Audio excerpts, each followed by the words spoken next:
Julio, we're here in rural Canada, Pembroke. You're homeless, staying in a crisis hotel program. How did you end up homeless? So, would have been 4 months ago, I had a car accident on my way to the reservation to pick up some smokes and that. When it comes to that, while it was raining out, we went into the ditch.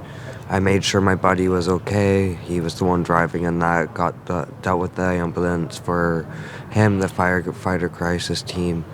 I didn't get myself checked out. I was just worried about him and his own health. I had a long-term concussion disorder where under stress it would increase. When I was relaxed, it would seem like I didn't even have a concussion, masked by other disorders as well for my eyes and that. When it comes to what happened, I had a really stressful time with school coming up and that. So with my Asperger's, it was naturally a stressor, change of environment schedule and that. And I was staying at the Columbus house and I had a blackout because of stress. I don't really know what happened. A lot of things happened in that short time frame, but first day of school, they said I was to get out and everything else. The staff at the Columbus house have been helping me with my ODSP and everything else, and the grind here has been helping me stay fed and healthy in order to be able to do what I need to do for school and my own health and that. Yeah. So what's the Columbus House? The Columbus House is a program where youth that have been estranged from their parents, troubled backstories, and that can go. It's a safe haven for them where you can go to school in the summer. Sorry, my anxiety. So when it comes to that, in order to live there, you have to either go to school. They're the ones that helped me get into college and that. Or have a job in the summer when schooling's out. So they have a program run through the employment service here in Pembroke in order to provide jobs for youth during the summer so that they can stay there. I had a full-time job up until school and everything else was saving for school and that. And then the car accident kind of ruined it all and put me in the gutter. Gosh. Yeah. Yeah. And you're 20 years old? Yeah. And no family here? No, I came here for college and to increase my grade per average because of what the Columbus House offered as a program. Okay. And if it wasn't for the hotel program, would you be outside? Yeah, I would be camping outside using my survival skills and that in order to live. Oh my gosh, have you been outside before? Yeah. I actually got jumped by some guys, and that's why I have the scars here. Oh, wow. I'm so sorry.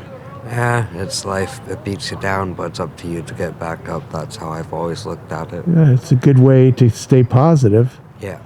What would you want people to know about disability or homelessness that they probably don't know?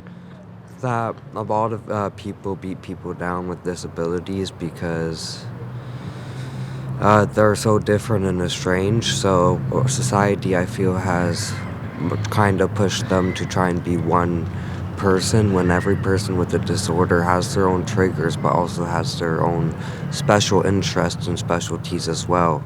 And when I was younger, I was fortunate enough to have enough supports in place because of being on ODSP from a young age to actually develop my psyche, get the help and everything else, where most people don't get that help and are just don't know what to do as parents and that. Right. So, well, you're basically taking care of yourself. Yeah. And you're going to school. Yeah. What's your future like? It's kind of uncertain right now, but I'm trying to keep a fine balance between school and trying to figure out stuff in regards to a place to live and that. Right. Because the hotel program isn't forever. No, it's not. So it's only a temporary Band-Aid till I can heal the full wound. Yeah. If you had 3 wishes, what would they be?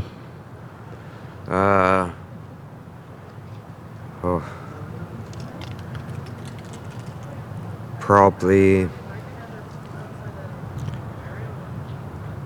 to help everyone that's on the streets, because one thing I've learned in life through my experience in mental health and trying to help other people with mental health that have been less fortunate with me than me, is for them to get the understanding and maybe the extra supports, and for not as many people to look down upon them.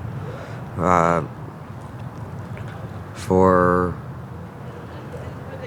myself to be content and at peace in life, because I've already understood that no matter where I go, home is where the heart is. So doesn't for me personally, it doesn't matter if I'm on the streets or have four walls around me. I'm always at home with myself. And possibly for there to be more places for homelessness and lower rent costs, because they've gone up tremendously during the past 8 to 9 years, compared to how they were back in the day. Great wishes. All right. Thank you very much for talking to me. You're welcome.